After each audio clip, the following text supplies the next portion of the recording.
Hello again, EasyCal friends! Welcome back to EasyCal! E hoje nós vamos fazer um trabalho um pouquinho diferente, atendendo a pedidos. Eu vou fazer a análise de algumas provas aqui, alguns de escritores que estavam em desalinho com a métrica e cal. É muito importante entender esse trabalho, porque muita gente acha que é só chegar e falar inglês, e beleza, falar inglês e passar na prova. Desde que o inglês esteja certinho, ou o inglês que eu consiga me comunicar, eu passo na prova. Não é bem assim.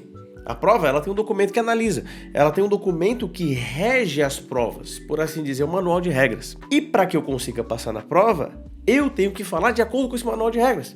Então, mesmo que eu fale bem e ele me entenda, se eu cometer o que eles chamam de erro global, ou seja, matar o gato, eu vou ser penalizado. Então eu vou abrir aqui uma prova aqui.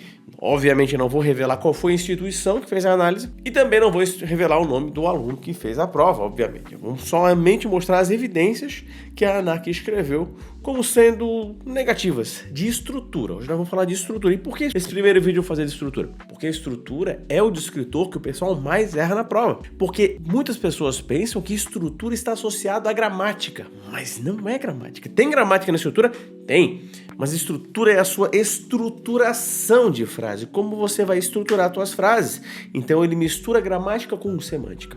Mas a grosso modo, para não confundir a tua cabeça, falar dentro do que o manual quer que você fale. É assim que os examinadores são treinados para avaliar a sua nota. É assim que você consegue jogar o jogo correto e passar na prova. Então sim, para passar na prova tem que saber falar inglês. Só que esse inglês tem que estar dentro dessa métrica. Agora, uma imagem vale mais que 1000 palavras. Vamos entender como é que foi o relatório aqui para a ANAC. Quando ele vai botar ali, ó, nível 3, por quê? Aspectos gramaticais básicos e padrões estruturais das frases associados com padrões previsíveis não são sempre bem controlados.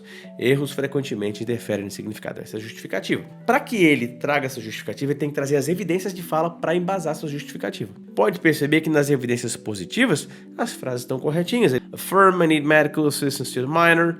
I have a cargo door open and I need immediate landing. There are many ways to deal with this situation. Firstly, the pilot should inform the controller. Então, ele conseguiu ter algumas evidências positivas. E agora, para justificar os erros frequentemente interferem no significado, para a ANAC o frequentemente é 7. Ou seja, se o examinador consegue pegar 7 erros globais de fala e englobar nesse relatório, ele pode te dar um 3, que foi o que ele fez com esse piloto aqui. Vamos ver as frases uma por uma? E outra coisa. Eu sou obrigado, pela integridade do meu trabalho, a analisar também a análise que foi feita. Porque eu sou examinador dessa prova. Então, algumas vezes que eu for fazer essa análise aqui, eu vou estar questionando também o critério de análise. Porque alguns erros de estrutura, alguns examinadores colocam como erro de vocabulário. Eu vou explicar a diferença aqui. Aqui ao longo desses vídeos eu também vou fazer algumas análises de erro de vocabulário para você entender bem a diferença entre os dois, que é parecido, mas não é igual. Vamos pegar essa primeira frase aqui, ó. In 10 years, the communication between pilots and controllers will be past many changes. Aqui, e o que ele fez? Aqui tem um erro de estrutura e de vocabulário. Cabe em estrutura porque ele botou um verbo a mais, né? Ele falou o seguinte: vai ser passar. Em 10 anos, a comunicação entre pilotos e controladores vai ser passar muitas mudanças. Ele quis dizer vai passar por muitas mudanças. O vocabulário correto aqui seria will go through many changes. Will go through. Aqui caberia tanto colocar estrutura como vocabulário, porque qual que é a diferença aqui? Estrutura porque ele botou um verbo a mais na construção. Então a construção ele acabou botando um tijolinho a mais ali que não tinha. Uma peça de construção que não precisava comprometeu a estrutura. E vocabulário porque ele não escolheu a palavra mais adequada para a ocasião. Então essa frase caberia tanto em estrutura quanto em vocabulário. Mas é um erro global de estrutura, sim. Próxima frase, ele falou assim, ó, I aware about the I am number 2 for landing. Se eu fosse traduzir essa frase como ele falou aqui, ele falou assim, ó, eu ciente sobre o eu sou número 2 para pouso. Aqui a estrutura está comprometida, ele não seguiu um modelo estrutural. Ele quis dizer o quê? Eu vou falar a frase certa também. Eu estou ciente que eu sou o número 2 para pouso. Como seria essa frase correta? I am aware ou I am aware, faltou um verbo aqui, percebe? Ele falou I aware, falou eu ciente. I'm aware ou I am aware that I am number 2 for landing. Ou I'm aware that I'm number 2 for landing. Aqui corrigiu a estrutura. Então é importante entender qual é o erro cometido. Qual foi o erro cometido aqui? Primeiro que ele No I aware, ele não botou o verbo principal da oração, é o que a gente chama de dois. Ó. Ele falou assim, eu ciente, ele não falou eu estou ciente. E o about não cabe ali, é o que, né? Eu estou ciente que eu sou número 2 para pôr. Aí eu corrijo a frase. Então qual foi o erro aqui? É o erro que a gente chama na escola de erro de 2. Esqueceu o verbo principal da oração, isso compromete a estrutura. Se você vai montar uma casa e não botar um pilar na casa, a casa cai. Não botou o 2, que é o verbo principal da oração, compromete a estrutura, erro global de estrutura, ele consegue colocar o equal 3 para você. Não para você que você está vendo esse vídeo, você vai conseguir. Próxima frase eu quero que você preste muita atenção, porque a próxima frase estruturalmente está correta. A frase por si só, sozinha, I will clear to cross runway 09 right, ela tá certa. Se eu fosse traduzir, seria eu vou autorizar a cruzar a pista 09 da direita. A frase gramaticalmente está certa. Embora o mais correto seria quem que eu vou autorizar? I will clear the pilot, beleza? Mas ela tá certa, a estrutura dela tá correta. Mas por que essa frase está errada? Porque na prova tu não vai falar eu vou autorizar a cruzar. Você não é o controlador de voo. Você é o piloto. Então a frase correta seria I am cleared. Eu estou autorizado. I am cleared to cross runway 09 right. Aí sim. E a próxima... E aí, como ele botou em vírgula, ainda tá dentro da mesma evidência. Daí ele falou assim, ó. But I need maintain position. Aqui tem um erro de estrutura. E talvez por isso que ele tenha colocado como um erro global de estrutura nessa análise. Que embora I will clear to cross semanticamente não seja o mais adequado, não tá gramaticalmente errado. I need maintain position, tá. Por quê? Aqui que tá o principal erro global. Como é que eu falo voar em inglês? Daí tu vai dizer, professor, voar é fly. Eu vou dizer, não é. Voar não é fly. Como não, professor? Aprendi na escola que é. Não é. Como é que eu falo comer em inglês?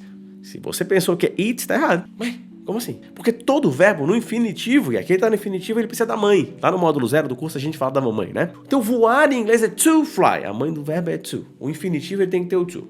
O voar, comer, andar, esse é o to. Então, I need to maintain position. Não botar esse to cada vez que você não bota esse to quando precisa, é um erro global de estrutura. Então, por exemplo, se eu tô na prova, eu falo assim, ó, I request divert. Tá errado? Ah, mas eu aprendi que divert é alternar. Não, to divert é alternar. Não botar esse to, compromete sua estrutura. Tá vendo? São pequenos detalhes. Por isso que tem que conhecer o manual de regra. Como jogar o jogo? Quais são os erros que o examinador tá treinado para pegar? Que se você sabe quais são, você treina em cima deles, você joga certo. Então, antes de você dizer, professor, você faz curso preparatório que você ensina só as manhas da prova que você é examinador, né? Não, ensina também, claro, tem que ensinar tudo.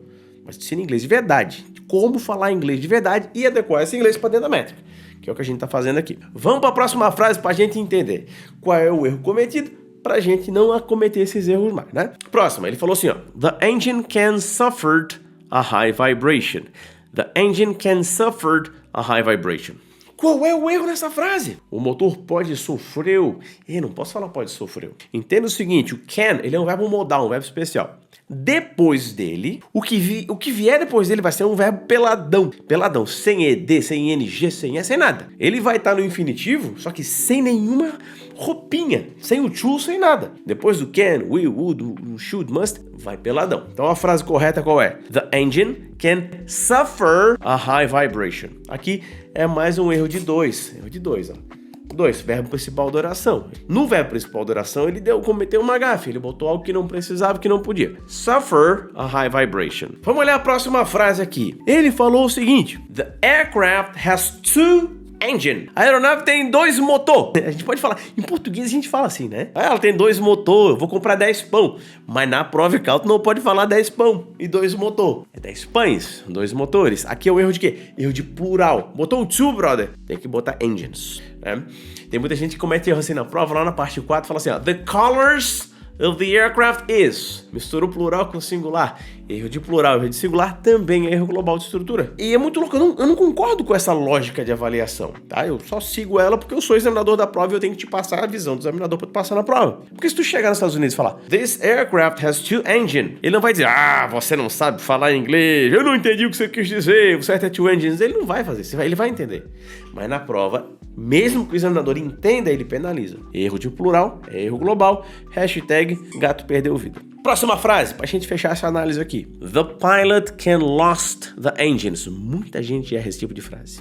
Porque a galera acha que lost é perder, mas lost não é perder. Lost é o passado de perder. É como se tivesse falado aqui, ó. O piloto pode perder os motores? Eu não posso falar pode perdeu. Eu tenho que falar pode perder, no caso. Então, professor, o perder é como? Perder é to lose. Então, o certo é the pilot can to lose? Aqui não. Mas por que não? Tu não falou que é to lose? É infinitivo, tamo junto. Só que depois do can, te falei antes nesse vídeo. E eu falo sempre no módulo 0 pros alunos. Depois de verbo modal especial, o que vem depois é peladão. Então não tem to, não tem s, não tem ing, não tem ed, tem nada. Não tem forma de passado, é no presente peladão. The pilot can lose the engines. Essa é a frase correta. Pilot can lose the engines. Esse também é um erro de 2. Errou o verbo principal da oração, a gente chama de erro de 2. Erro global. Hashtag gato perde vida. Por que tu falou gato perde vida, professor? O gato tem 7 vidas. Aqui tu só pode errar 7 vezes, né? Se ele pegar 7 evidências ou mais, teu gato morreu. E pra finalizar as frases aqui, a frase é o seguinte que ele falou. There are some systems in the aircraft that can suffer with electrical failure. Se eu fosse traduzir, ele falou assim, ó. Existem alguns sistemas na aeronave que podem sofrerão com electric failure. O mais correto é electrical failure, mas eu não vou entrar no quesito exato do vocabulário aqui. Até porque não tá errado essa frase, né? Mas eu não posso falar can suffered. Por quê? Verbo modal, verbo especial. Percebe que é um padrão de linguagem? Essa pessoa tá com dificuldade no 2, no 1, 2, 3. E ela tá com dificuldade de entender que depois de verbo modal especial ele fica peladão. Foi mais de um erro do mesmo padrão. Então perceba que na prova não são 10, 12, 15 erros diferentes que vão dar um 3 para quem não está estudando com a métrica certa.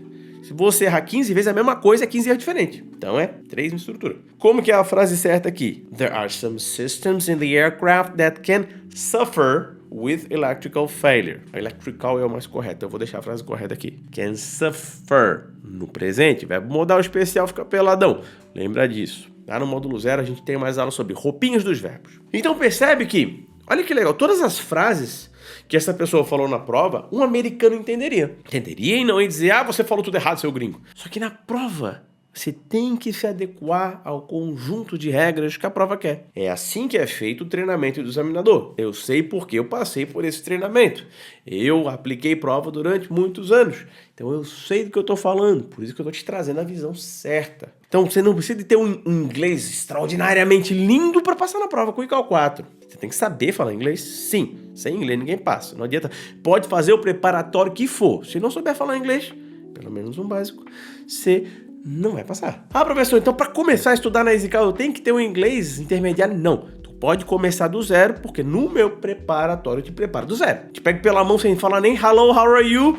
Eu te ensino o básico primeiro, como montar as frases, depois te ensino como usar passo a passo na prova. Então tem todo um caminho pedagógico montado perfeito. Eu sei que tem muita gente que fala por aí, para começar a estudar para a prova ICAL, tem que ter um inglês intermediário, é porque essas pessoas não sabem ensinar inglês do zero. Não tem a bagagem de ensinar e construir o teu inglês adequado para a prova, até porque tem muita gente aí se dizendo professor de ICAL que nunca sequer aplicou uma prova na vida.